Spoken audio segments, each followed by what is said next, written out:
বিসমিল্লাহির রহমানির রহিম। শুরু করছি অষ্টম শ্রেণীর গণিত অনুশীলনী 4.3 উৎপাদকে বিশ্লেষণ করো। 25 নম্বর অঙ্ক x² - 51x + 650।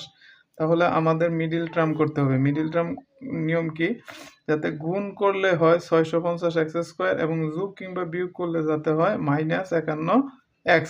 তাহলে 650-এর সহজভাবে আমরা কিভাবে করব? প্রথমে 650-এর লসাগু করব। তুমি 2 দিয়ে করো, 2 দিয়ে ভাগ করলে কত হইতেছে? 3 দুগুণে 6, 25 দুগুণে 50, 325। তারপরে যায় কত দিয়ে? 5 দিয়ে, 5 6 30, 5 5 25। তাহলে আবার যায় 5 দিয়া, 5 13 65। এখন দেখো 13 দুগুণে 26, 13 দুগুণে 26, 5 5 25। 26 থেকে 25 বাদ দিলে কত হইতেছে? তাহলে 26 থেকে 25 বাদ দিলে কত থাকতেছে? 1।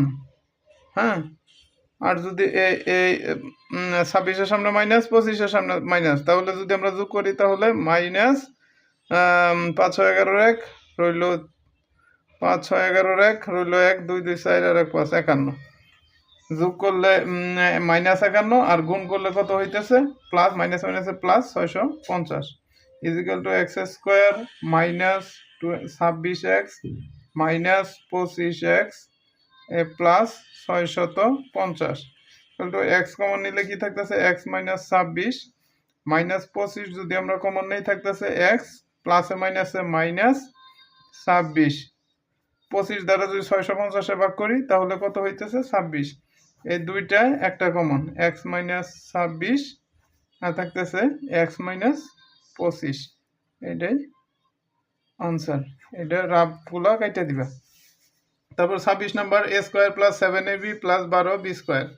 তাহলে এটা মিডিল টার্ম 12, 6 দুগুণে 3 4 12, 3 আর 4 যোগ করলে কত হইতেছে? 7ab। তাহলে a² + 4ab + 3ab + 12b² equal to a common যায়, a কমন নিলে থাকতেছে a প্লাস এই 4b a প্লাস 3 b যদি আমরা কমন নেই, 3b কমন নিলে থাকতেছে a প্লাস 3 দ্বারা 12-কে ভাগ করো, 3 4 12, b দ্বারা b² কে ভাগ করলে b থাকতেছে। তাহলে এই দুইটায় একটা common, a plus 4b into a plus 3b। এটাই আনসার। 2026 সালেও তৃতীয় শ্রেণী থেকে নবম শ্রেণী পর্যন্ত সকল শ্রেণীর ভিডিও নিয়মিত পেতে চাইলে আমার চ্যানেলটি সাবস্ক্রাইব করে রাখবে এবং ফেসবুক পেজটি ফলো করবে।